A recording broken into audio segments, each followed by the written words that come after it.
Guys, welcome to world 360 Tamil. இந்த வீடியோவில் ஒரு சின்ன அறையை போட்டு எவ்வளோ பெரிய மீனை பிடிச்சி கொடுத்துருக்கேன் பார்க்க போகிறோம். வாங்க வீடியோக்குள்ளே போவோம். நம்ம சேனலுக்கு நீங்கள் ஃபஸ்ட் டைம் இருந்தால் சப்ஸ்கிரைப் பண்ணிவிடுங்க, ஒரு லைக் பட்டனை தட்டி விடுங்க. வீடியோக்குள்ளே போகலாம். பாருங்கள், ஒரு சின்ன அறையை போட்டு எவ்வளோ பெரிய மீனை பிடிச்சிருக்கோம் பாருங்கள். இந்த மீனோட பேரே தெரியல, உங்களுக்கு தெரிஞ்சால் கமெண்ட் பாக்ஸில் கமெண்ட் பண்ணுங்கள். மீன் சுமார் ஒரு 4 கிலோ 5 கிலோக்கு மேலே இருக்கும். சின்ன அறையை போட்டு எவ்வளோ பெரிய மீன் பாருங்கள். என்ன மீனுன்னு தெரியல எனக்கு, நீங்கள் கமெண்ட் பாக்ஸில் கமெண்ட் பண்ணுங்கள், நானும் தெரிஞ்சுக்கிறேன். பாருங்கள், மண்டையை பாருங்கள், மண்டை எவ்வளோ பெருசாக இருக்குது பாருங்கள்.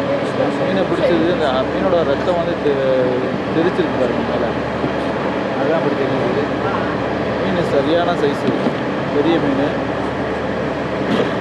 பாருங்கள் எப்படி இருக்குன்னு பாருங்கள். பயங்கரமாக இருக்குது, ஆனால் கலரும் டிஃப்ரெண்ட்டாக இருக்குது, பேரே தெரியல. இது